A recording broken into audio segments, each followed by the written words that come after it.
Biz O'zbekiston xalqi ikkita ixlosmandlar, barchasi sizni filmlaringizni tomosha qilishadi. Sizni padaringiz butun dunyoga mashhur aktyorni ham juda O'zbekiston qadrlaydi. Shu ma'noda sizni O'zbekistonda ikkinchi marta ko'rayotganimizdan bag'oyatda xursandmiz. Ilk savolimiz, O'zbekistonga birinchi marta kelganingizda qanday hissiyotlar bo'lgan edi va hozir mana ikkinchi marta kelganingizda qanday hissiyotlar sizni qamrab olyapti? Firstly, thank you very much for such a warm. Bu yerga qaytishim juda nostalgik va hissiyotlarga boy lahza bo'ldi. Men oxirgi marta bu yerga bir necha yil oldin otam bilan Toshkent kinofestivaliga kelgan edim. O'sha paytda men bilan birga buyuk janob Raj Kapur, janob Shammi Kapur, Shashi Kapur, otam, onam, singlim ham bor edi. Bugun ertalab ular bilan suhbatlashib, odamlar ularni hanuzgacha qanday samimiylik bilan eslashlarini aytdim. Ayniqsa otam men unga Toshkentga albatta bir marta kelishimiz kerakligini aytdim. Chunki bu yerda bizga faqat unga va oilamizga emas, balki butun Hindiston kinosiga bo'lgan cheksiz muhabbatni his qilish mumkin. Bugun bu yerda bo'lishim men uchun katta sharaf. Nafaqat Gumar filmini namoyish etish, balki Hindiston kinosini ham taqdim etish sharafdir. Lekin bundan juda ham muhimi O'zbekistonning mening vatanim Hindistonga bo'lgan mehr muhabbatini va uzoq yillardan beri davom etib kelayotgan iliq munosabatlarimizning guvohi bo'lishdir. Men chin dildan umid qilaman, his qilaman va ibodat qilaman. Kelajakda biz bu munosabatlarimizni yanada mustahkamlab, yanada rivojlantiramiz. Biz bilamizki, barcha millatlarning o'z madaniyati bor, san'ati bor.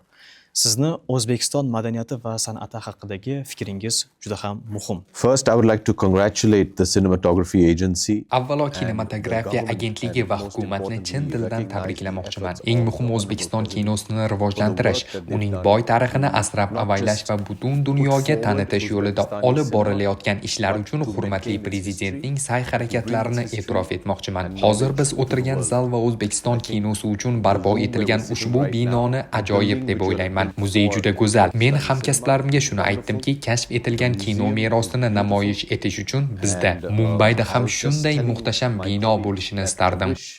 We also had a building like this in Mumbai to show our history of our cinema. O'zbekiston kinosining tarixini chuqurroq o'rganishga juda qiziqyapman. Biz hali bu haqda ko'p narsa bilmaymiz, chunki birgalikda ishlagan filmlarimiz ozchilikni tashkil qiladi. Alibaba va 40 qaroqchi shular jumlasidandir. Ammo sizning kinematografiyangiz juda boy va kuchli tarixga ega. Kelajakda qanday yutuqlarga erishishingizni intiqlik bilan kutyapman. Nima deb o'ylaysiz, nima uchun o'zbek xalqi hind filmlarini sevib tomosha qiladi?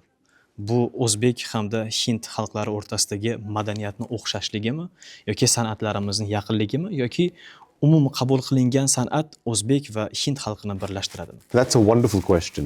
India and Uzbekistan have Bizni tillarimiz bir-biriga o'xshash desam ham bo'ladi. Bu degani biz mehrimizni bir-birimizga oson yetkiza olamiz. Bundan tashqari O'zbekiston va Hindiston juda boy tarixiy rishtalarga ega. and we speak a common language. Madaniy tariximiz mushtarak, asrlar davomida madaniy almashinuvlar bo'lgan. Bizning tillarimiz bir-biriga o'xshash. Sizlar foydalanadigan ayrim so'zlarni biz ham ishlatamiz. Cultural history, there's been so much exchange.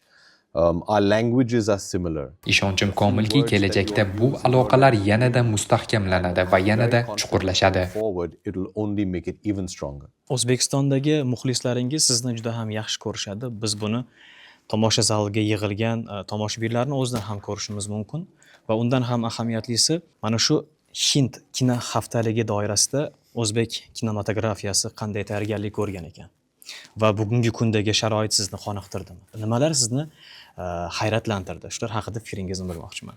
Thank you very much is always Sizlarning mehr muhabbatingiz va hurmatingizga chuqur tashakkurlarimni izhor etaman. Butun O'zbekiston xalqi va hukumati menga hamda oilamga ko'rsatayotgan ehtiromingiz uchun chin dildan minnatdorman. Sizlarning mehmondo'stligingiz meni juda ta'sirlantirdi. Katta sharaf va kamtarlik bilan qabul qilaman. like I said a short while ago. Biroz avval sahnada aytganimdek, men sabrsizlik bilan butun oilamni bu yerga olib kelishni istayman, toki ular ham O'zbekiston xalqining menga, oilamga, mamlakatimizga va kino san'atimizga bo'lgan cheksiz mehrini va hurmatini o'z ko'zi bilan ko'rsin. O'zbekiston xalqi sizni yaxshi ko'radi va sizni qadrlaydi. Mumkin bo'lsa, o'zbekistonlik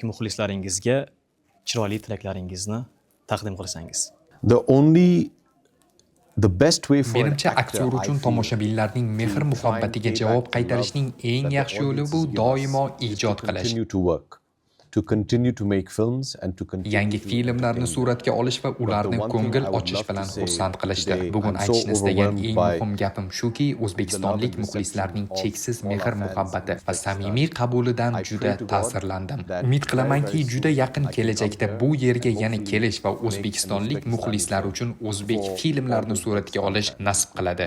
Suhbat uchun sizga minnatdorlik bildiramiz. Rahmat. No, thank you. It's been a pleasure. Thank you. Thank you so much.